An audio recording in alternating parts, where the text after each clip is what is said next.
प्रणाम भगवान। ओम श्री गुरुवे नमः। ओम अखंडमंडलाकारं व्याप्तं येन चराचरं तत्पदं दर्शितं येन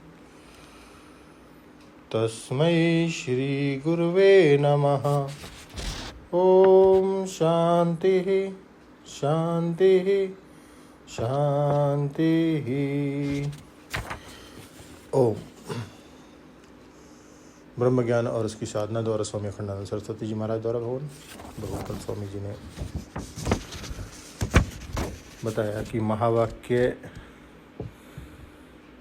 जो है यह तुम्हारा मैं अपना आपा ही ब्रह्म है, इसका नाम महावाक्य है। माने अपने मैं को, जो अपने आत्मा को अद्वितीय ब्रह्म बताने वाला, निष्प्रपंच ब्रह्म बताने वाला जो वाक्य है उसको महावाक्य बोला जाता है। अब आगे स्वामी जी कहते हैं, एक बात और सुना देते हैं इस बारे में। आप आज भले मत मानो और आज भले मत जानो।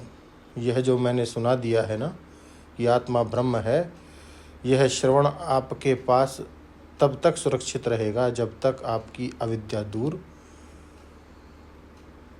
नहीं हो जाएगी। माने आपको मुक्त करके, आपकी अविद्या दूर करके, आपको ब्रह्म बना के, तब यह तुम्हारे मुंह से बोला हुआ वाक्य स्वयं बाधित होगा, निवृत्त होगा।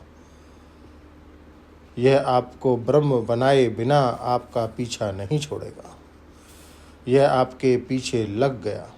अब आपके अंतःकरण को और आपके संसार को बाधित करके, अद्वितीय आत्मा के बोध से बाधित करके, तब स्वयं बाधित हो जाएगा। उसके पहले यह महावाक्य मिथ्या होने वाला नहीं है। अच्छा, अब आओ पहल वेदांत भी मैंने ही बोला था, आज भी वेदांत मैं ही बोल रहा हूँ। मेरी वाणी का नाम है, मेरी भाषा का नाम वेदांत है। अच्छा, अब आओ बोले, एक और तो बोलते हो सर्व विषयों का प्रकाश, सर्व इंद्रियों का प्रकाश, सब इंद्रियों के गुणों का प्रकाश मुझ में हो रहा है, और दूसरी ओर बोल रहे हैं कि मुझ में कोई इंद्रिय नहीं है। यह सब क्या है? सर्व इंद्रिय गुणाभासम सर्व इंद्रिय विवर्जितम। इस परस्पर विरोध, यह परस्पर विरोध है। देखो, जो अपने से अलग वस्तु को देखना हो तो इंद्रिय की जरूरत पड़ती है, अपने से दूर वस्तुओं को देखना हो तो इंद्रिय की जरूरत पड़ती है।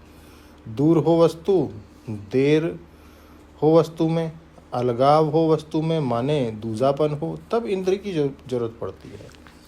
जिसमें दूरी है ही नहीं, जिसमें दूरी कल्पित है और जिसमें दूजा कल्पित है, उसको देखने के लिए इंद्रिय की जरूरत नहीं पड़ती।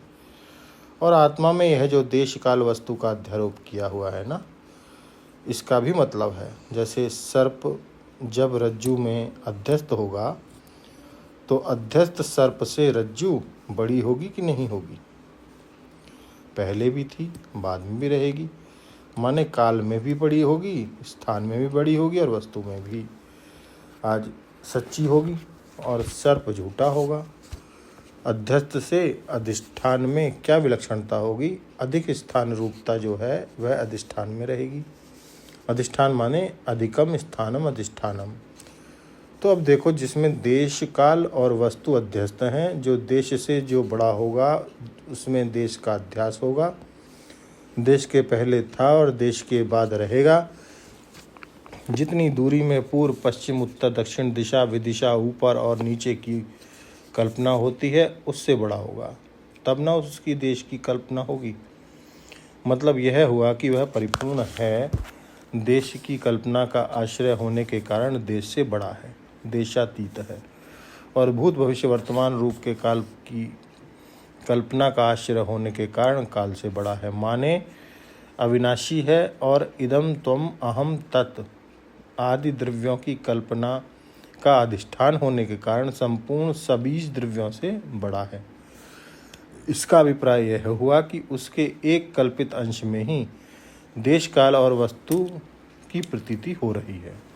वस्तुतः देश काल वस्तु उसमें नहीं है। ऐसी स्थिति में उसमें इंद्रियों की सिद्धि कहाँ से होगी? इंद्रियों की जरूरत उसमें कहाँ से पड़ेगी? इसी से कहा है सर्व इंद्रिय विवर्जितम। अब व्याख्या को और आगे बढ़ाएंगे भगवान अगले सत्संग में। ओम शांति ही शांति ही शांति। प्रणाम भगवान।